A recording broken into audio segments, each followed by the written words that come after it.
Hello, my Bill 4000 Nation. How's everyone doing today? Hopefully, everyone's having a great day. If not, I hope it gets better from here. We are back with another Watcher. This one's titled that. That's what it's titled. That word of Prague, puppet history. I'm not going to try this. Defenestrations of Prague. The Defenestrations of Prague. I don't make me use big words, okay? Fuck. Alright, I'm excited for today's story. Oh, season 5 has been a trip, bro. And I'm only on episode 2. Alright, I'm ready to get into this story. Go ahead, turn them lights down low, put on something comfy, cuddle up with someone special. Let's live, laugh, learn.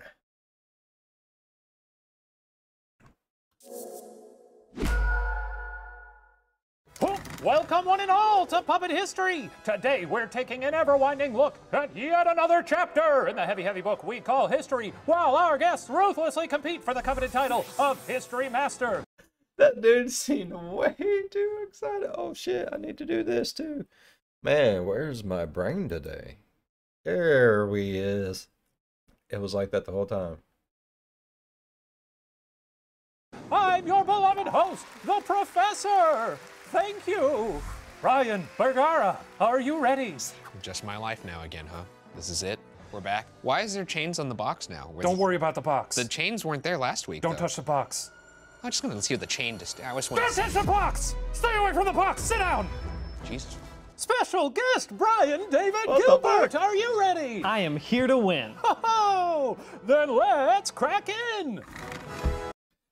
My big ass is in front of the box, but there is a chain on the box. I am very sorry. Think about it.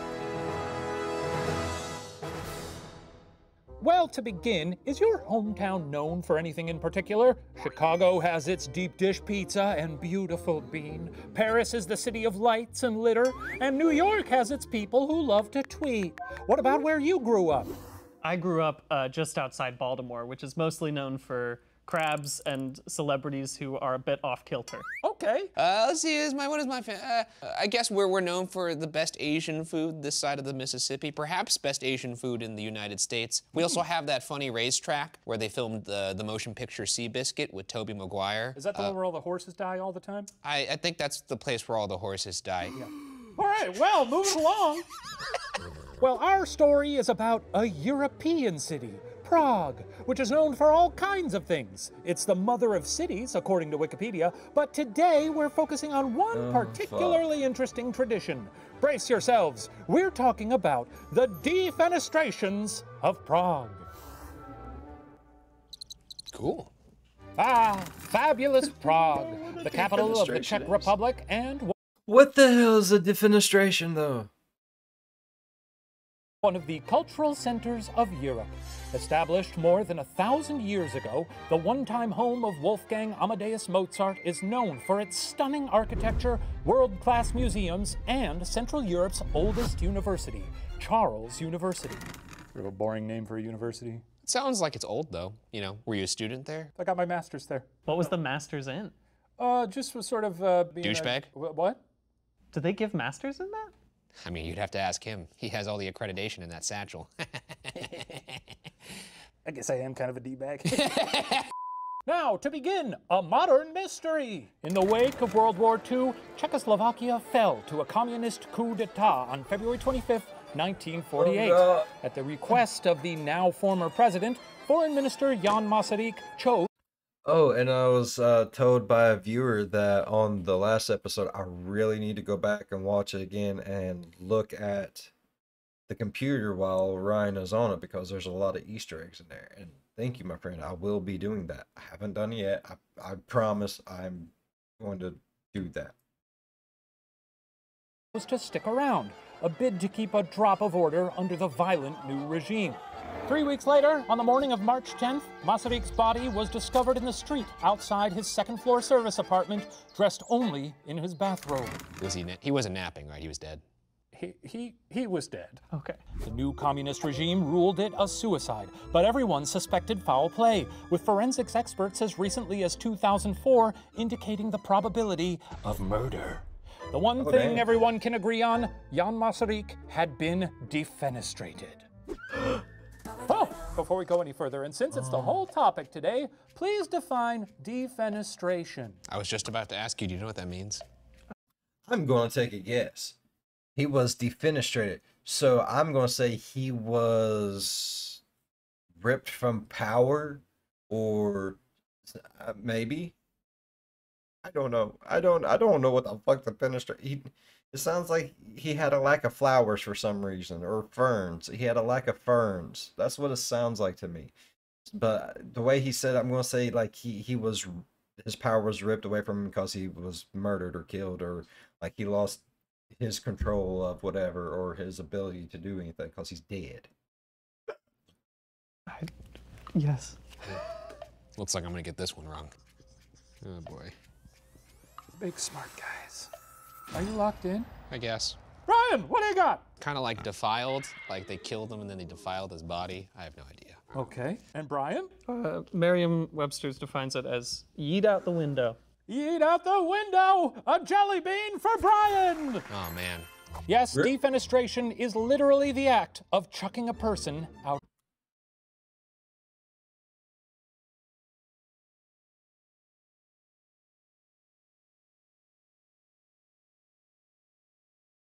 That's what that means? Are you fucking kidding me? That's cool. I didn't know it was so fancy to throw people out fucking windows. Damn. The window. They have a word for that specific scenario? That's odd to me. How often is that happening that they were like, we need to make a word for this? Well, to help you understand this whole defenestration thing, let's direct our attention to the example window. So, imagine tossing someone through that, right? Much better than just tossing them against a wall or across the room. I bet you can already feel it in your hands, the weight of someone begging you not to throw them out the window. But you're not listening. Your mind's made up. This clown's gonna feel the wind through their hair the hard way. We could test it out right now, Professor, if you want. What are you talking about? On me? Don't be nasty. Come on. Well, that's what happened to Jan Masaryk anyways. A sorry fate for Masaryk, who by all accounts sounded nothing short of yonderful. Though he was only the latest in a string of high-profile Czech government officials to take the train through the pain. Next stop, the 1400s! Choo-choo! Yes. We're going back in time. Backwards train. I love Quentin time travel. Tarantino movie out here. What do you guys know about the 1400s? About as much as I need to these days, I think. Before the 1500s, after the 1300s. I like his answer. Yeah, sounds right. Wouldn't want to live there? You know. Nice No place to Wi-Fi. visit. Well, at the end of the 14th / beginning of the 15th century, there was only one thing people could talk about. All the dang popes! I'm still talking about the popes. Ooh, you love them. They're funny little hats. Sometimes they're small, sometimes they're real big. The Roman Catholic Church was cracking like a communion wafer during the Western Schism, which led to multiple popes, each with his own sacred college of cardinals, offices, and, of course, throngs of religious supporters. There was Pope Gregory XII, anti-Pope Alexander V, and anti-Pope Benedict XIII. Now, those three popes were just the ones fighting to lead the Catholic clergy. Picking up the sheep that didn't find their way into those three flocks were the Indigals, the Protestants and religious reformers who felt the Catholic Church needed more changes than a menage a trois of popes could implement. Among this group of non-popes was, of course, the most important 15th century Czech religious reformer. Let's all say his name together. John. Jacob Nathan. Jingleheimer Schmidt. Hammerschmidt. What? You guys do know the name of John Jacob Jingleheimer Schmidt. I remember that shit, bro. the most important 15th century Czech religious reformer, right? A. Jan Hus. B. Hans Aus. Or C. Aun Jus. He's just making noises. C. Hans. Yeah, C. What was Go the with first C. one again? Jan Hus. Let's all pick C. Let's do the sea Clarification on the dog other ones I thing. can always provide. No, I already did my Any, Mini, Miny, Mo. Okay. Yeah. Ryan, what do you got? Any, Mini, Miny, Mo said A, Jan Hus. I'm still gonna say C, and we should be able to do phone a friend. And I like that because it It's- rhymes with nope. our juice. Say it with me. It's Jan Hus. Jan Hus. Still Jan rhymes with our Hus. juice. That's the reason why I like it, because I Au love our jus. juice. Jan Hus. Dip my French dips in those. Dip the hell out of them. Brian, what do you got? Oh yeah. I went with C. Oh, use Aun Hus. again for me. Aun Hus. One more time. Aun Hus. Actually, wait, I didn't catch that. Can you say that one more time? Aun Hus. Was that an N at the end of the first name, or was that? We're gonna have to hear that one more time. Aun. Well, a point to Beef Boy. Any, Mini, Miny, Mo, baby. that's Never right. fails. Yes, Jan Hus advocated for educational and Am I religious right? texts to be translated directly into Czech so that lay people could access them, for communion to be given wherever and whenever a person wanted, as well as the abolishment of indulgences. Basically a way for rich folks worried about all their sinning to pay the Catholic Church for a get-into-heaven free card, the Middle Ages equivalent of buying land in the metaverse. Cool. What's a layperson? You know, when they say like layman's terms. I'm a layperson. Oh, okay. Wait, you're a what I'm person? an Utz person. What's that? Ah, a chip joke! We give a jelly bean What's for a chip jokes Wait, I around don't get. here. Wait. You don't know? It's a Baltimore It's a thing, potato maybe. chip brand. It's just Oh, another regional potato chip. chips. Hey, what do you think of this? These indulgences, huh? This is the church saying, "Oh, what? You murdered someone? Well, pay me $50, and then you'll still get to go to heaven." It's pretty nice, I would imagine. Fair. Pretty nice. Honestly, I mean, not But I mean, back then, $50 was a lot of fucking money, though. You know what I mean? So, that I've murdered anyone. No, And no. not that I would have enough money to pay off No. of murdering a person. I mean, if I get to murder somebody and I just Venmo someone $50, Yeah. that sounds like a good deal. Not that I've, well, successfully murdered somebody. Yeah. Well, if you can believe it, the guy advocating to give people more control over their religious experience became pretty popular among the lower classes. Perhaps too popular. As on July 6th, 1415, Jan Hus was burned at the stake as a shit. heretic, which is, of course, exactly what Jesus would have wanted. of course. Yeah. Yeah. Yeah. Well, as is often the case, however, burning a dude alive did not extinguish the religious movement. Hussites, as the followers of Jan Hus were known, continued to worship how they saw fit, and the Catholic authorities in Prague continued to find new ways to repress them, such as forbidding their priests from having their little communion snack time at all. Rude. It's fucked up. Gotta have my Everybody snacks. needs You must-have take a man snacks. away from his crackers, Must-have snacks, bruh. you're gonna have some problems. Yeah. Especially if that man is me. I could go for some Ritz right now. Okay. The flips. Oh my god, bro. The flips with the pretzel on one side. Dude, you can dip them bitches into all kinds of shit, and it's so good. So good. By 1419, the Hussite priest Jan Zhelivsky, our third Jan for all you Jan fans out there, had had enough. Having proclaimed himself Jan Hus's successor and a prophet, on July 30th, 1419, Zhelivsky gave a sermon to his Hussite followers, where he quoted Matthew 7:15. Quote, "Beware of false prophets, which come to you in sheep's clothing, but are inwardly ravening wolves." An overt attack aimed at the Catholic top brass. Whew, thank goodness no one here has to be aware of false prophets in sheep's clothing, right? We're all exactly as we seem. Yeah. With the crowd eating from his palm, Zhelivsky stepped up his... I don't think everything's exactly as it appears. We're in for a clusterfuck of shit later on this season, ain't we, people? Damn, my brain's gonna melt. rhetoric, citing examples of when the Bible mentions violence isn't that bad, such as Cain slaying Abel. At this point, his parishioners must have been frothing at the mouth, dying to use the weapons they brought to church that day. That's right, the Hussites showed up to worship armed. They knew what Zhelivsky had on the menu, and sister, oh, they were hungry.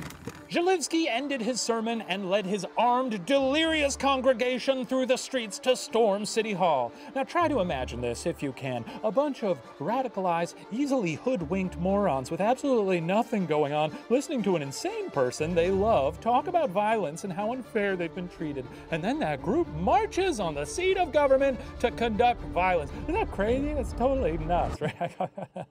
Oh. That is crazy. I can't think of any modern representations. Were any of them wearing Viking hats? Oh, shaman. Some Hussite shamans out there. Well, enough chit-chat. Let's get to the unwindowing. When the Hussites took town hall, they started chucking Catholic government officials out the window like it was going out of style. Again, feel free to picture this courtesy of the example window over there. Yes. Hey! Woo! How many people did the Hussites manage to toss out of the window atop town hall? This is an open-ended question, but it's a number, and that number is between 0 and 400,000. Oh. Quite the chasm. Yeah, okay. Oh, We should just work together on this because you're going to get the point anyway. My thinking is 423. there can only be so many windows. 423, because it didn't say the window had to be open, closed, broken, or not broken. You just open a window, start chucking the motherfuckers. 423.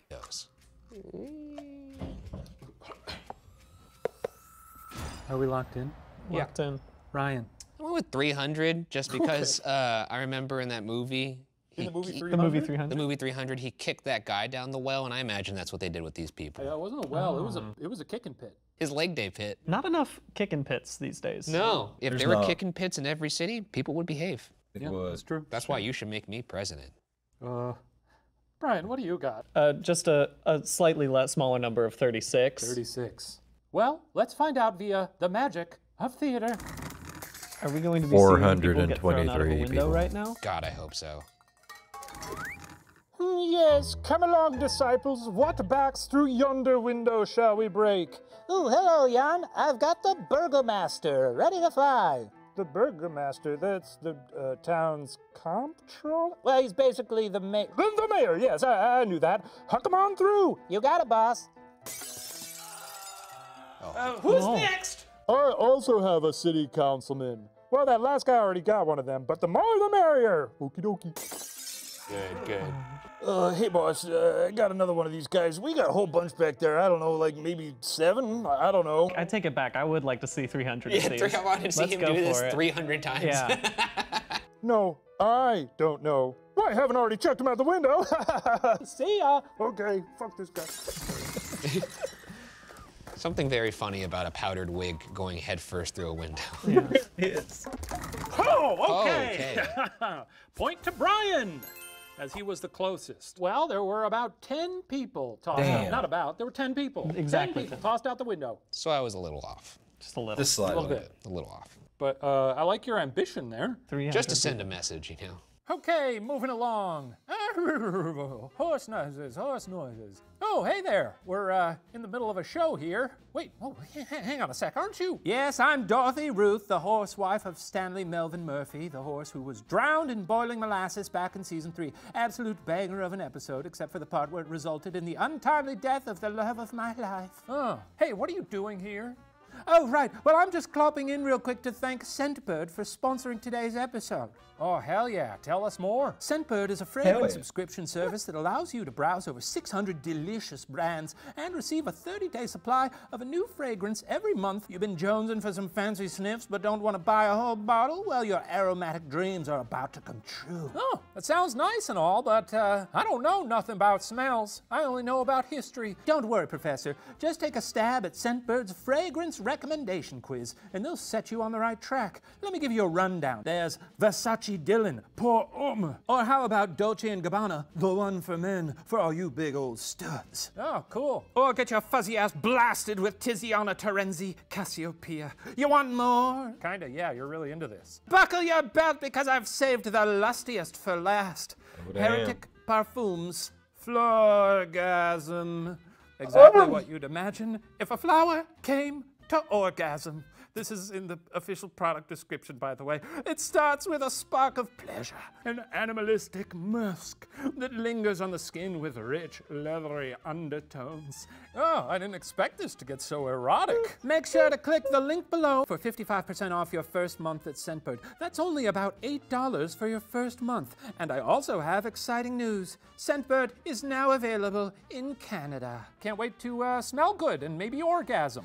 All right, see you later, Teach. Clip, clop, clip, clip, clip, clop, clop. Bye, Dorothy Ruth. All right, now back to the lesson. So yeah, the Hussite insurrection resulted in as many as 10 people losing their lives by being hurled out of the window atop town hall that midsummer day. But why defenestration? Hurling someone from a window seems like a hard way to kill someone. Plus, it didn't even always result in the person dying. The actual penal code in Bohemia... Are you laughing at penal? No. Okay. Don't do that. A little bit. He was. I was. You said the penal code. Well, the actual penal code in Bohemia had provisions for much more metal punishments, like being drowned, impaled, or broken beneath a wheel. Why not opt for one of those? That's a good question. If you guys had to be executed in an extremely grisly, old-school metal way, how would you do it? If they made like a giant cornhole board at the bottom of a pyramid and they were like, let's see if we can get his head in there. On the board is 1 point, in the hole is 3. I think that'd be really fun. Yeah. There's an old version of the fairy tale Rumpelstiltskin where he sticks his foot deep into the ground and then he grabs his other foot and he rips himself in half. I've always thought that'd be a pretty cool way to go. I'd love to be boiled. What? For any specific reason or just because? Oh, for good reason, I hope. Well, the secret sauce that defenestration brought to the table was humiliation. As author Rick Prill says in his book, The Chimera of Prague, quote, "It's the act of vanquishing your enemy in the most dismissive way possible. It's a way of telling someone who is in power that they are no longer needed. Isn't it convenient to think that you can just chuck your problems out the window? It has a simplicity that is appealing." I like that. Yes. I like the pettiness of it. I respect it. Yeah. Perhaps the most surprising thing about this first capital D defenestration, it kinda worked. Huss had been a popular guy, so lots of people looked upon his followers standing up for themselves favorably. With some spots suddenly open on the town council, the Hussites installed their own, which King Wenceslas of Bohemia, not the Christmas Carol guy, different Wenceslas, didn't even try to undo. For the next 17 years, Bavaria endured the Hussite Wars, with Zalewski having formed his own popular army to battle the Holy Roman Empire. But in March 1422, Zalewski would experience his own humiliating death. Oh, what happened? A, he was thrown from the top of his own church's steeple.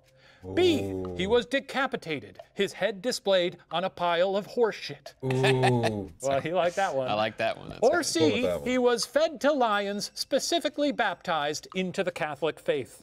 That's very C. silly, and I want very that to good. be the truth. C. C. Yes.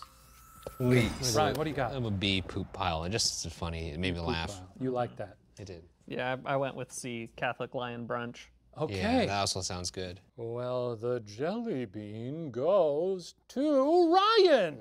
Are you kidding me? I thought that was something you made up. That's insane. I mean, we were love just it. talking about most embarrassing, and that does seem a little more embarrassing. Making my head the topper of a little poop salad? That sounds hilarious. Yeah. I can't decide which of those jobs would be worse. The guy who has to shovel the shit over to it, Yeah. or the guy who has to sit with the horse and just be like, all right, no, eat more apples. Yeah, Come try on, to we're- induce This the is shit." not enough of a pile. Just gotta feed a horse Arby's for 5 hours. Yeah, dude, come on. I'm the poo whisperer. Come on, we need a specimen. Yes, a conservative alderman tricked him into a meeting where he and as many as a dozen of his comrades were beheaded.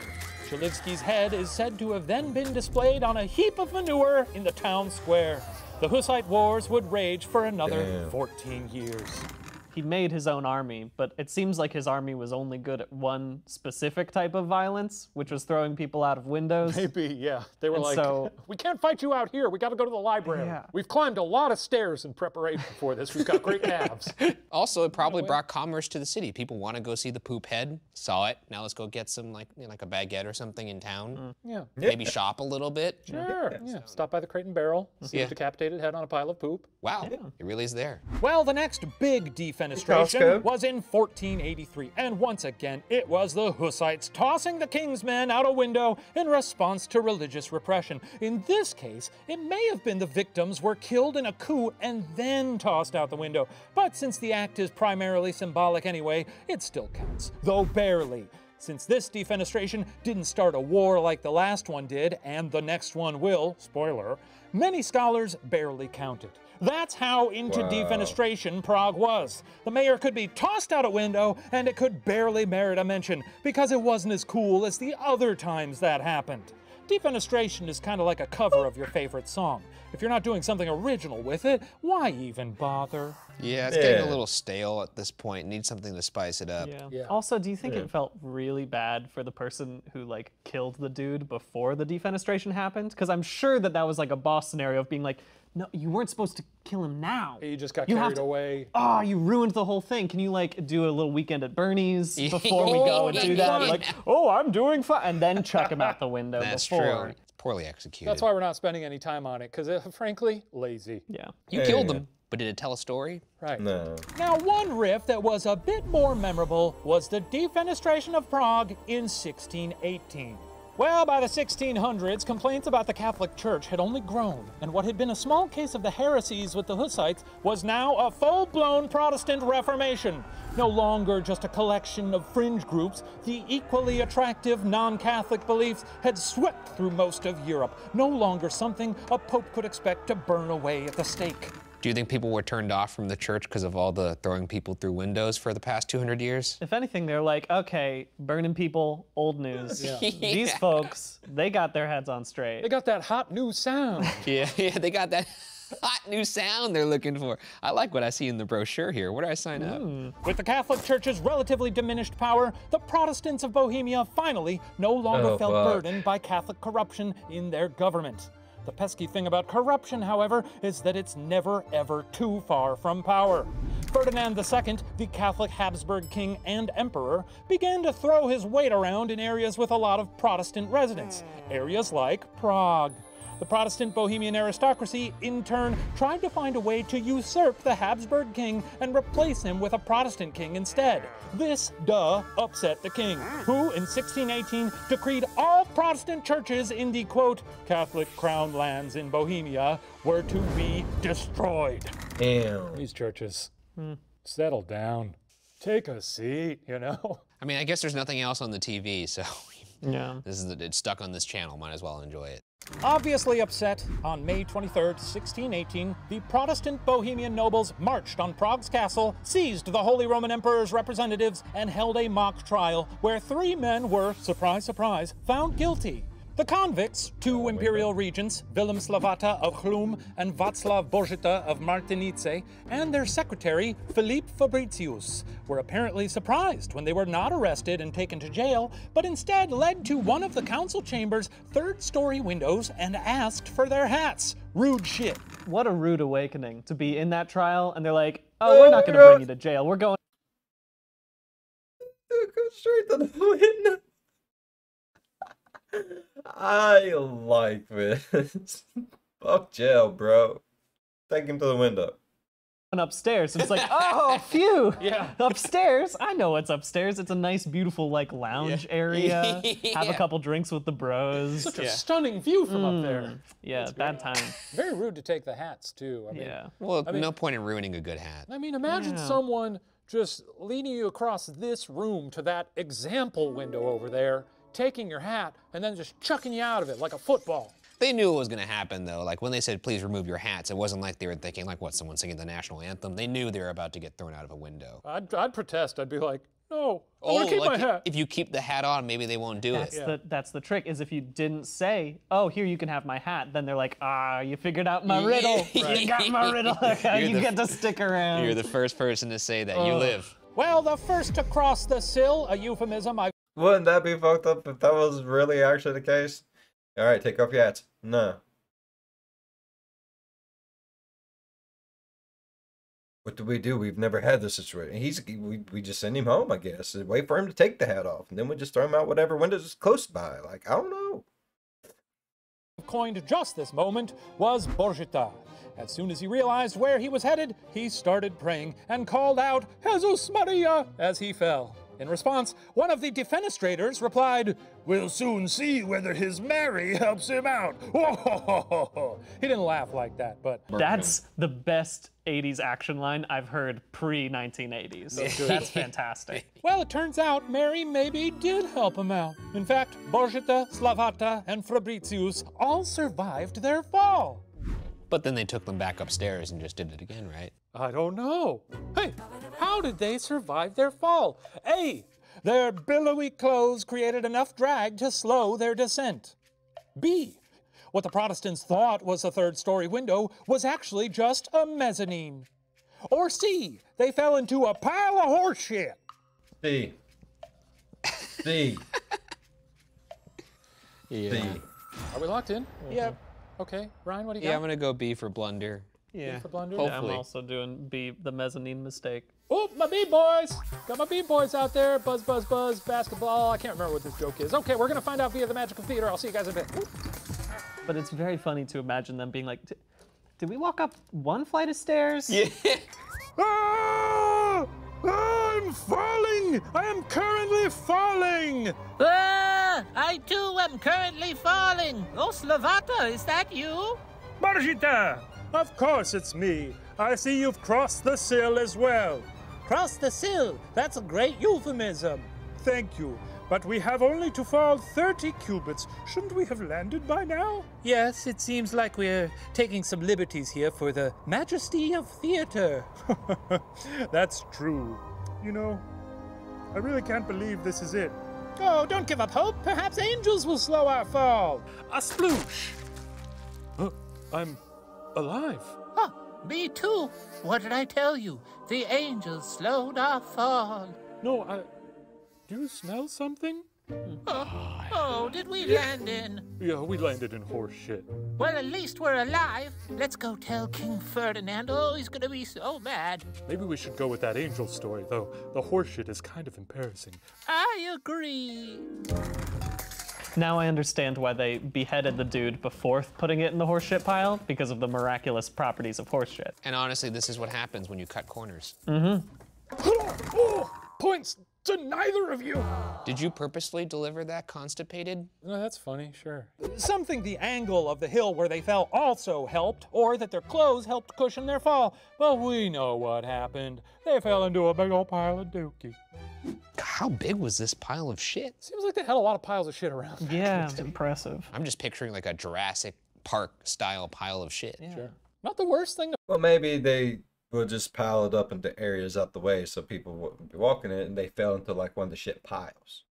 fall into, honestly. Yeah, it's pretty bad. Maybe like falling into a big old pile of chocolate fudge. If I'm gonna get picky about the things I'm gonna get thrown into. Yeah, I mean, would prefer it not to be horse shit. Yeah. When Borgita and Slavata pulled themselves from the muck and retreated to Vienna to relay the incident to an irate Ferdinand II, his administration immediately started spinning the story, saying that benevolent Catholic angels had prevented the royal agents from falling to their deaths. Borgita claimed, quote, the most holy and honorable Virgin Mary had appeared as his sublime patroness, and with her cloak spread out beneath him, she slowed his free fall. While Slavata commissioned a now famous painting depicting angels saving him, granting him the meaningless status of, quote, near martyr. Of course, the Protestants claimed the three Catholics were saved not by angels, but by witchcraft. Nice. Why can't I be described as a near martyr? Brian David Gilbert, near martyr. It's finally happened. Yep. There it is. You got the graphic and everything. Done Look it. at You it. got the graphic. It's right there. We don't hand those out often on this show. Well, like the first Fen, the Defenestration of Prague of 1618 marked the start of a war. One of the most destructive wars that Europe had yet seen, and the first war in European history to involve most of the great powers. Good Extraordinarily violent, responsible for millions of deaths and millions more refugees, that war was, of course, what? A, the 30 Years' War. Yes. B, the War of the Roses. Maybe. Or C, the 80 Years' War. Ooh. A. Ryan writing a lot. Yeah. Okay, Ryan, what do you got? I put C, 80. Well, I chose C as well. 80 Oh, Years nice. War. Just because I figured that it'd be more deadly if there were 50 more of those years. That's true. Right? That's just simple math. Man, that's a long-ass war. Conceivably, someone's entire life was just that war. Yeah, that sucks. Points to neither of you! Jesus Christ. 30 years and 5 months after this Defenestration of Prague, the war that started with some dudes being hurled out a window into horseshit ended with the Peace of Westphalia. What the Peace of Westphalia didn't end, however, was Prague's defenestration habit. Less than 8 months shy of the 300th anniversary of the Peace of Westphalia, Jan Masaryk, remember him, was found on the ground outside his apartment. Spooky. Was it a bathrobe? Yeah. I remembered that detail because I'm kind of a bathrobe guy now, and I never had been, but the pandemic. Mine has a hood too, which is nice. I feel like a fucking Jedi. Or like a boxer. That's great. I'm more Jedi in my mind. Okay. Well, Masaryk's murder is, so far, the most recent defenestration of Prague, but who can say if it'll be the Respect that. last? History is long, and it's not like the world's suddenly a stranger to violent regime changes. So, if you ever find yourself above ground level in Prague and someone gets that funny look in their eye, you know the one that's looking to seize power in a violent and symbolic fashion, well, we'll cross that sill when we come to it. Very good. Step away from the windows. Yeah, make sure you do Do not remove your hat. not get rid of your hat. No, That's hang true. on to Keep that that thing on. with your life. If I'm a person in this time, I'm making sure my house has no windows, no natty light. No windows at all. Nope, You should live your life in fear like that. I think that's a good Yeah. way to guide your... I already do. Okay. Any final thoughts? Look, if they manage to make like jousting into just like a fun game that they have, if I saw this amount of martial war happening, being people thrown out of windows, why haven't they turned it into a sport? Well, they would love to see it in the Olympics. Would be great. Yeah, Yeah. just slap Window a chucking. target on the ground, see how many people could get Window chucking. I like it. in the center. That'd be great. Just the satisfying noise of glass shattering every time someone goes for it. Here comes the American team. He's gonna want that one back. Did not get a hold of that one out the window. Well, that concludes our history lesson. I'm going to go tally the scores to see who receives the title of History Master. While I do that, please enjoy the special I'd imagine it'd have the same rules as bowling. Like, you wouldn't be able to cross a line or anything like that, you know. It'd be close to bowling. performance from A Window by Whoa, stained glass. Badass. The air of tension indicates today is not somebody's day. Well, around these parts, we've got a way to say we're not too happy with the job that you've been doing here in Prague. Knock, knock, who's there? It's just an angry mob. Go on and make right with your God because you're going out the window. You're going down, down, down, down, down. Yes, you're going out the window. That's how we deal with folks like you in this here town. Oh no. Look out below. And that's the last thing that you'll hear when whistling upwards past your ears. As cobblestones below draw quickly near, and as you plummet to your death in shattered shards, your eyes will catch reflections of yourself as you gasp your final terrifying breaths. And with a final splat, thus that gravity seals your epitaph and signs off on the year behind the dash. Because you're going out the window. Throw a fit screaming kid, put up a hell of a fight, but we're gonna guarantee that you don't miss your flight. You're going out the window. Well, there's a new jet craze and it's going around in which our enemies are quickly introduced to the ground. I'll bet you never could have guessed your wretched life would end in such a violent mess. I'm sure we've all got our regrets, but they so rarely lead to being swept up off your feet by angry folks who love to see you howling, screaming through the air. I know it sucks, but there's there. You were an asshole, so your splintered bones and guts will pay the streets below. You really fucked it up, my guy, so out you go. It's time to fly. Tell your God it's time to eat. Come on, bro, it's time to eat. You'll go it.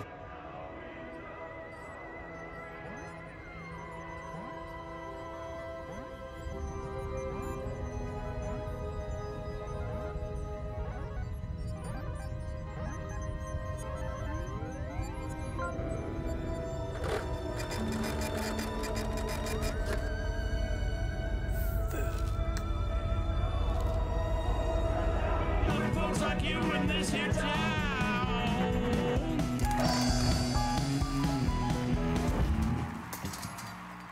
How did you book him? I thought Window was super busy these days. I don't know. That's incredible. Schedule opened. If you say so. Wow, what a soaring performance! Now, let's see how we did. Oh, according to the victory algorithm, you guys are never going to believe this, but this week's history master is Ryan Bergara! Oh my God! 2 in a row! Kidding me right I'll now? tell you, after a slow start these Yeah, dude, first I 4 don't- seasons, you Sorry, really man. appear to be hitting your stride. Oh, Brian, are you? I you know all what right, it feels buddy? like. I know what it feels like. It's It all doesn't right, make any man. sense. It's okay. If it makes you feel any better, he's up to something, so. No, I don't know about that. Ryan, come get your prize. As I said, the coveted cups are on back order, but here you go. Get your puppet cream. Yeah, my victory cream. Don't forget to moisturize. That about does it for this week. Brian, thanks for joining us. For the rest of you, thanks for watching Puppet History, where the details are always a little fuzzy. Honk honk. See you next week. Bye. What's with the lotion, people? Like, is he going to turn Ryan into a puppet with the lotion? Good job, everybody. You good, Professor? I'm good. Thank you, Brittany. God damn it. What's up, Beef? I just lost an auction. Whoa, what you in the market for? Sneakers. You know me. Yeah. Hey, you didn't happen to be at the studio last night, did you? Me in the studio last night? that's ludicrous. No, I went home to my house and slept in my my bed. Why do you ask?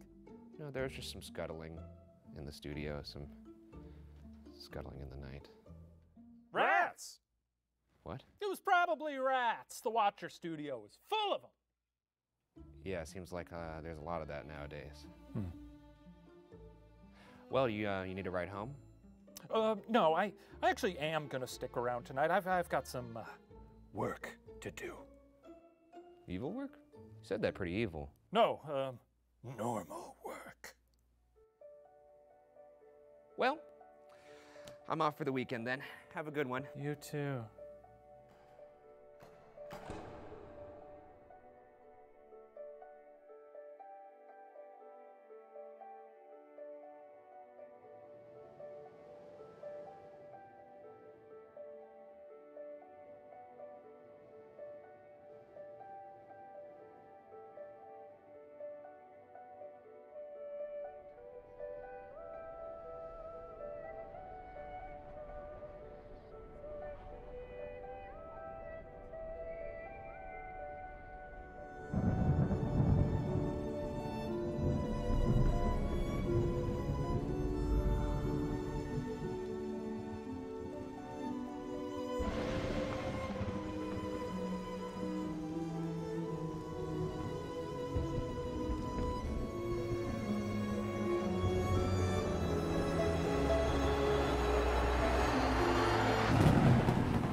Oh shit, it's getting weird. I love it. I love it.